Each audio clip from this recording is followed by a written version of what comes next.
Hello friend, पिछले video में हमने जो है हॉर्टिकल्चर का जो सब्जेक्ट लिया था वो था वेजिटेटिव प्रोपेगेशन, जिसमें हमने आपसे वार्ता की थी कटिंग्स के बारे में कि हम किस तरह कटिंग का प्रोपेगेशन करेंगे। ठीक है, आज जो है हम लोग हैं जो आपका आज का जो विषय हम लोग का है वह रहेगा लेयरिंग। तो सबसे पहले ये हम जानते हैं कि लेयरिंग होता क्या है। लेयरिंग जो होता है, जो पौधे हमारे जमीन की तरफ डालियां झुकी रहती हैं, उन डालियों को मिट्टी में दबा दिया जाता है जहां उनकी नोड या इंटरनोड्स होती हैं। ठीक है, वहां जब हम दबा देंगे तो इस प्रक्रिया को हम लेयरिंग कहते हैं। लेयरिंग का मतलब होता है कि जो शाखाएं हमारे नीचे की तरफ हैं उन शाखाओं को हम जो है मिट्टी में दबा देते हैं और उसके जो नोड्स होती हैं वहां पर हल्का सा कट लगा देते हैं। कट नहीं भी लगाते हैं तो वहां से वो जो है जड़ें फेंक देती हैं, अर्थात वहां से जड़ का जो है जड़ निकल जाता है नेचुरली प्रकृति के तौर पे, और हम लेयरिंग के माध्यम से हम जो है नए पौधों को आसानी से बना सकते हैं। ठीक है, अब प्रश्न होता है कि लेयरिंग कितने तरह की होती है। लेयरिंग हमारी दो तरह की होती है। एक जो होती है ग्राउंड लेयरिंग, जो शाखाएं हमारी जमीन के नज़दीक होती हैं, अर्थात जो पौधे छोटे होते हैं उनकी शाखाएं जमीन के पास रहती हैं, वहां पर हम ग्राउंड लेयरिंग कहते हैं। अच्छा, दूसरा होता है एयर लेयरिंग। एयर लेयरिंग जो होता है, जो पौधे बड़े होते हैं जिनकी शाखाएं ऊपर की तरफ सीधी होती हैं, उन पर हम जो है एयर लेयरिंग कहते हैं। एयर लेयरिंग को हम गूटी बांधना भी कहते हैं। ठीक है, अच्छा, तो सबसे पहले अब हम ग्राउंड लेयरिंग पर चलते हैं। जो शाखाएं हमारी जमीन के पास में होती हैं, उनको फैली रहती हैं या जमीन को टच करती रहती हैं, वह जो है ग्राउंड लेयरिंग में आती है। सबसे पहले ग्राउंड लेयरिंग में आता है सिंपल लेयरिंग। एक साधारण तौर से साधारण दाब लगाना, अर्थात हम पौधों को जमीन में जो है हम दबा उनके तनों को दबा देते हैं और वह जो है एक नए पौधे का जन्म ले लेते हैं। उनके जहाँ पर गांठें होती हैं, जहाँ नोड्स होते हैं, उनको हम जो है जमीन में दबा दिया जाता है और दबाने के बाद जो है लगभग 1 महीने के अंदर वो जो है जड़ें निकल जाती हैं। यह प्रक्रिया हमको इस बात का ध्यान देना चाहिए कि यह जो है जब वातावरण में नमी की मात्रा ज़्यादा हो तभी हम ये प्रक्रिया अपनाते हैं। लेयरिंग करने का मतलब ये है कि जमीन पे जब भी दबाएंगे जब जमीन में नमी की मात्रा हो, और यह जो है जुलाई से अगस्त के महीने में हमारा इसका सर्वोत्तम समय रहता है।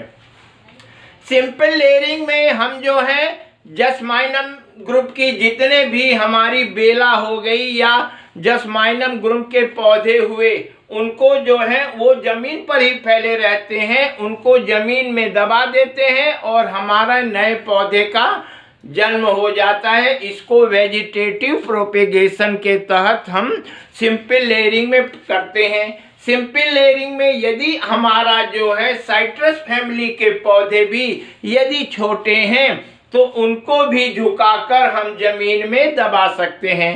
तो ये हो जाती है हमारी सिंपल लेयरिंग। साधारण तरह पौधों को जमीन में हम दबा देते हैं जहाँ पे उसकी नोड्स होती हैं, उससे हमारा जो है नया पौधा का प्रस्फुटन हो जाता है। ठीक है, उसके बाद जब पौधा निकल जाता है तो उसको वहाँ से काट के नए जगह पर पहले कुछ दिन छाया में अपने सीड बेड में लगा देते हैं और उसके बाद नर्सरी से उठाकर हम उसको जो है अन्य जगह प्रोपेगेशन कर देते हैं। ठीक है। अब दूसरा आता है हमारा ग्राउंड लेयरिंग में कंपाउंड लेयरिंग या सर्पेंटाइन लेयरिंग। अच्छा, जो हमारे जमीन पे पौधे फैले रहते हैं, जैसे अंगूर की बेल है, अंगूर की बेल हमारे जो है जमीन पर फैली हुई है, उसको हम जो है सांप जैसे, सर्पेंटाइन का मतलब हुआ सांप जैसे जो है उनको ऊपर नीचे करके मिट्टी में दबा दिया जाता है। और जहां मिट्टी में दबता है तो वहां, अच्छा, अंगूर में जो ये काम किया जाता है ये हम जो है लगभग दिसंबर में करते हैं, क्योंकि अंगूर में जब पत्तियां झड़ जाती हैं तभी जो है उसी टाइम जो है उसको हम जो है दबाते हैं और हमारे नए पौधे का सांप की तरह जो है इसको ऊपर नीचे करके मिट्टी दबा दी जाती है। जब जड़ें निकल जाती हैं वहां से काट के नए स्थान पर सीड बेड में हम जो है लगा देते हैं। इसको हम संयुक्त या सर्पेंटाइन या सांप की तरह जो फैलने वाली बेलें हैं उनमें जो है इस प्रक्रिया को हम करते हैं। ठीक है। अब आ जाती है तीसरी विधि। तीसरी विधि में हम रिंग लेयरिंग कहते हैं। रिंग लेयरिंग का मतलब जो होता है कि हम उनको पौधे की डालियों को रिंग की तरह बनाकर उसको जो है हम दबा देते हैं। जैसे आप परवल में देखते हैं कि परवल का जो पौधा होता है उसकी जो शाखाएं होती हैं, उसकी जो ट्विंस होती हैं या लताएं होती हैं, परवल में एक चीज का और ध्यान रखा जाता है कि यह जो होती है डायोसियस होती है, अर्थात नर मादा पौधे जो हैं अलग अलग पौधे में होते हैं। तो इसका जो है रिंग बनाकर जो है हम जो है इसको मिट्टी में दबा देते हैं और हमारे नए पौधों का जन्म हो जाता है। इसे कहते हैं रिंग लेयरिंग। उसका जो है रिंग बनाया गुच्छा जैसे और उसको हमने दबा दिया मिट्टी में और वो हमारी रिंग लेयरिंग कहला गई। ठीक है। अब आता है टंग लेयरिंग। टंग लेयरिंग क्या होती है? जो शाखाएं जमीन पर फैली हैं, हम नोड के पास जो हमारी गांठें हैं, गांठों के पास हम चाकू या बडिंग नाइफ की सहायता से उसमें जरा सा कट लगाकर अपने टंग के आकार का जरा सा हिस्सा लगा देते हैं और इसको मिट्टी में दबा दिया जाता है। तो वहां से हमारी टंग जो है टंग लेयरिंग सफल हो जाती है। ठीक है। अब हम बात करेंगे अगली लेयरिंग पे। अगली लेयरिंग हमारी आती है स्टूल या माउंट लेयरिंग। यह जो हमारी लेयरिंग है कि यह अमरूद में हम आसानी से अपना सकते हैं और अमरूद में जितनी शक्कर निकलते हैं उसके ऊपर हम लगभग 1-1.5 फीट जो है मिट्टी का थामला ऊपर से चढ़ा देते हैं और मिट्टी में दबा देते हैं। अर्थात वह जो है एक पर्वत के आकार का या माउंट के आकार का छोटा सा मिट्टी चढ़ाकर उसके ऊपर और जितने भी शक्कर होते हैं वहां से जो है हमारे नए पौधे का प्रोपेगेशन हो जाता है। यह जो है अमरूद में यह प्रक्रिया अपनाई जाती है। इसको हम कहते हैं स्टूल या माउंट लेयरिंग। समझ में आ गया? अमरूद की सबसे सरल प्रक्रिया जो है स्टूल या माउंट लेयरिंग है। ठीक है।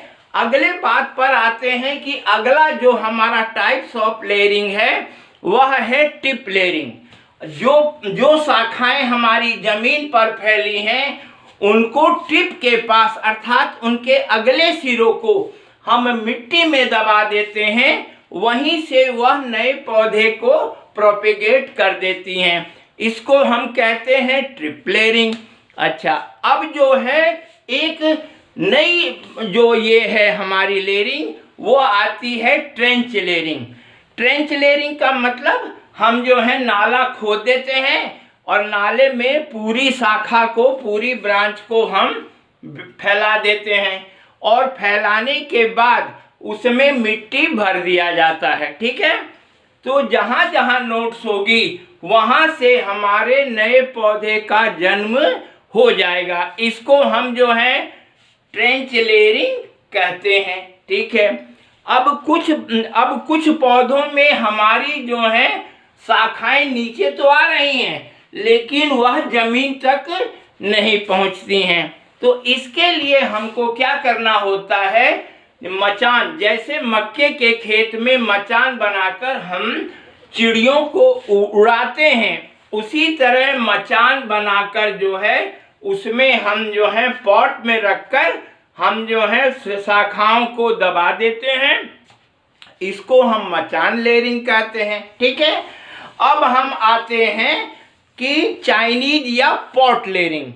पॉट लेयरिंग का मतलब है कि इसको हम जो है एक गमले में मिट्टी भरकर जो हमारे पेड़ की शाखाएं हैं उसी में जो शाखाएं नीचे की ओर झुकी होती हैं लेकिन जमीन पर नहीं आती हैं, उसको दबाने के लिए हम जो है चाइनीज या पॉट लेयरिंग को प्रक्रिया को अपनाते हैं। ठीक है, अच्छा, अब ये तो हमारी ग्राउंड लेयरिंग हो गई। ग्राउंड लेयरिंग का मतलब कि जितनी भी शाखाएं हैं जो हमारे नीचे डाउन मूवमेंट की ओर कर रही हैं, अर्थात नीचे आ रहे हैं, वहां पर हम ग्राउंड लेयरिंग करते हैं। अच्छा, अब हम आते हैं जो हमारे लेयरिंग का दूसरा भाग है, एयर लेयरिंग। एयर लेयरिंग हमेशा उन पौधों में की जाती है जिनकी शाखाएं ऊपर निकलती हैं। ठीक है, जो शाखाएं हमारे ऊपर की ओर वृद्धि करती हैं, यह जो है सबसे अधिक सफल हमारे नींबू में है और लीची में है। और इनका लीची, अमरूद और आपका नींबू, इनका कॉमर्शियल वेजिटेटिव प्रोपेगेशन हमारा एयर लेयरिंग से ही द्वारा होता है। अब ये आता है कि हम एयर लेयरिंग कैसे करते हैं। एयर लेयरिंग करने से हम जो शाखाएं हमारी ऊपर की तरफ बढ़ रही हैं उनके ऊपर जो है हम 2.5 से 3 सेंटीमीटर उसके रिंग में जो है वहां पे उसकी छाल निकालते हैं। ठीक है, छाल निकालने के बाद उसमें गोबर की खाद, मिट्टी और अन्य पदार्थ को उसमें जो है उसमें मिट्टी के साथ बांधकर और ऊपर एक जो है घड़ा रख दिया जाता है और बोरी से लपेट दिया जाता है। और जैसे शंकर जी के ऊपर सावन में पानी एक एक बूंद गिरता है, उसी तरह ड्रिप द्वारा जो है हम बोरे को भिगाए रखते हैं। जब पानी खत्म हो गया तब हमारे जो है ये मेथड अपनाया जाता है। ठीक है, उसमें और पानी डाल दिया।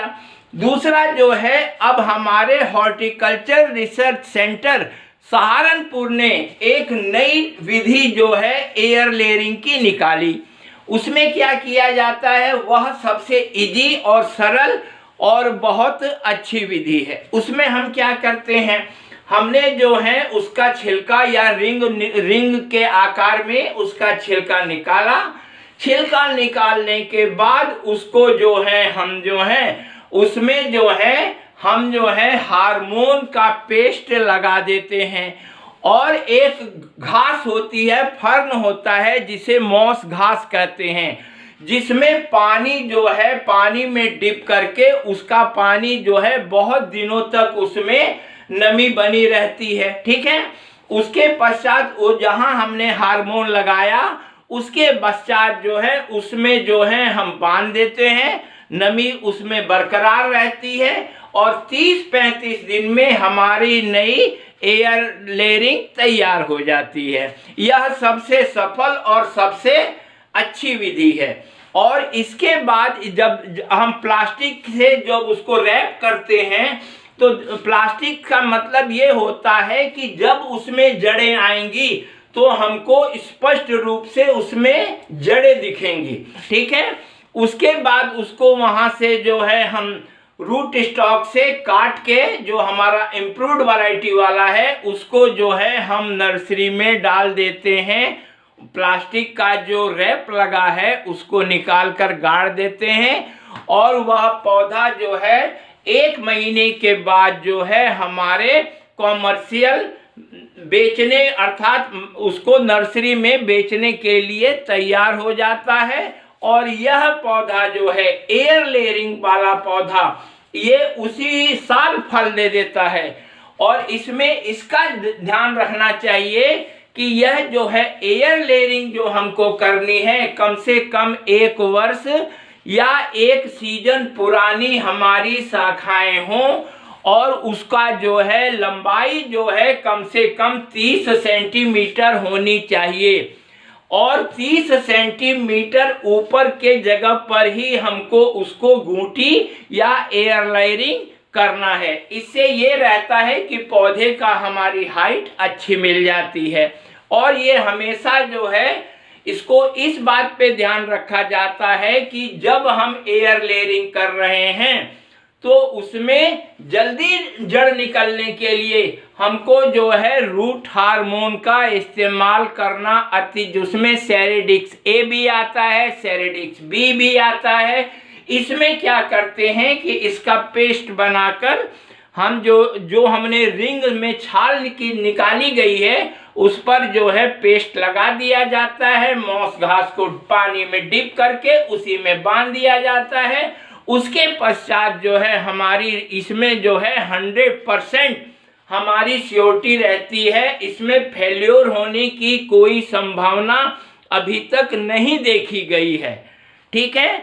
और जो है जितने भी हमारी ग्राउंड लेयरिंग हैं उस विषय में यदि कहीं पर आपको किसी प्रकार की दुविधा है तो आप जो है कमेंट करके इसको पूछ सकते हैं। धन्यवाद।